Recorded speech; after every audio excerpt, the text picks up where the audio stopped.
The next stop was Spa and the Belgian Grand Prix, but this turned out to be the race that never was. The newly resurfaced track broke up so badly during practice that the drivers found it impossible to race on. A new type of material had been used to improve wet weather grip and cut down spray on a track where the race is often run in heavy rain. But to the embarrassment of all concerned, the weather was hot, the track literally melted, and the event had to be abandoned, postponed until September. So the teams flew off to North America and Montreal, where the Circuit Gilles Villeneuve is named after Canada's greatest driver, and where, in his memory, the Ferrari supporters are always out in force.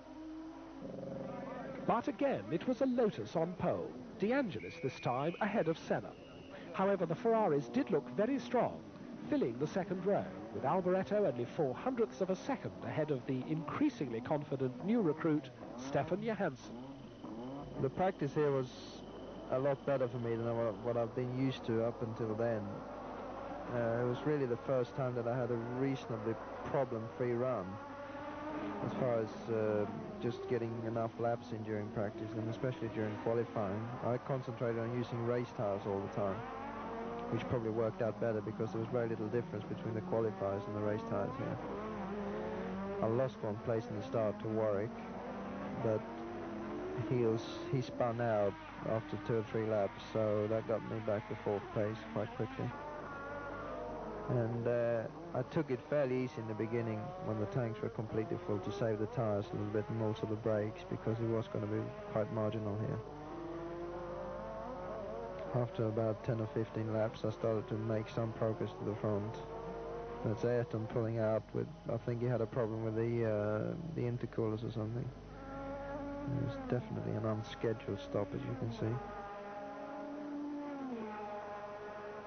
Andreas damaged his nose cone on something.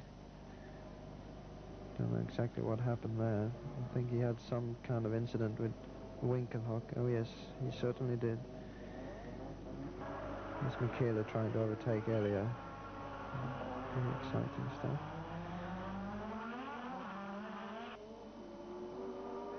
I think he will have another go at the hairpin here, where really all the overtaking is taking place at Montreal.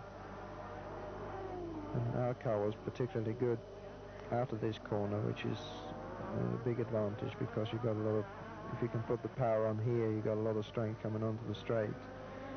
As you can see here, when Michele actually gets in on the outside going into the first corner.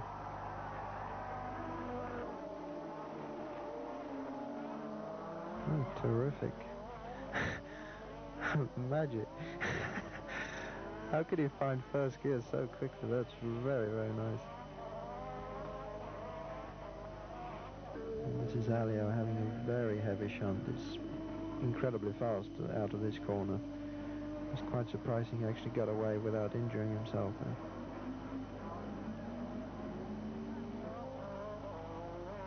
And this is me trying to overtake Elio. Not so much trying to overtake there, actually, it's just making him a bit nervous to know that I'm around. The next lap I had to go again, but this time I tried to get him as far as possible to the inside of the corner so he would get a very bad line out of it. You can see he's got too much wheel spin when he comes out, and I can power out of the corner much better than him and actually overtake him into the next one. And after this, it was really just the question of bringing it back home.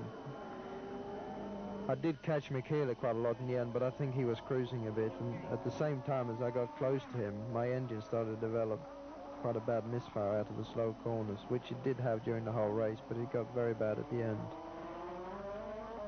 So I, literally as soon as I got up behind him, I started to drop back again. Tom Magney getting very excited there.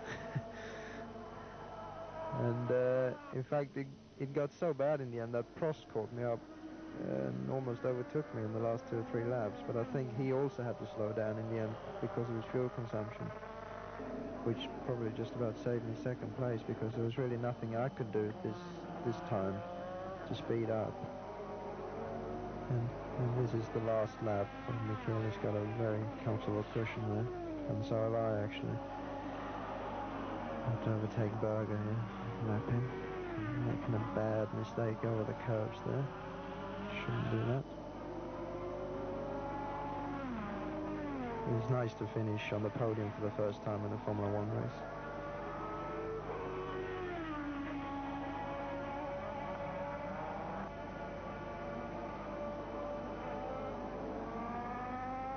That's the checkered flag.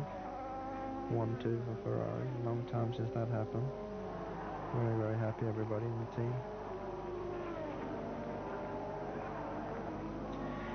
That's Prost stopped after the race. I don't know if he actually ran out of fuel or if he stopped to have a few more litres in the engine when they weigh the car afterwards, especially after what happened there at Imola. The old champagne. Found a nice victim down in the crowd here. Give him a bit of a shower. There he is, poor guy. It was the first Ferrari 1-2 for 2 years, and it put Alboreto at the head of the championship table with Prost 5 points behind, and the ever-consistent De Angelis in equal second place with him.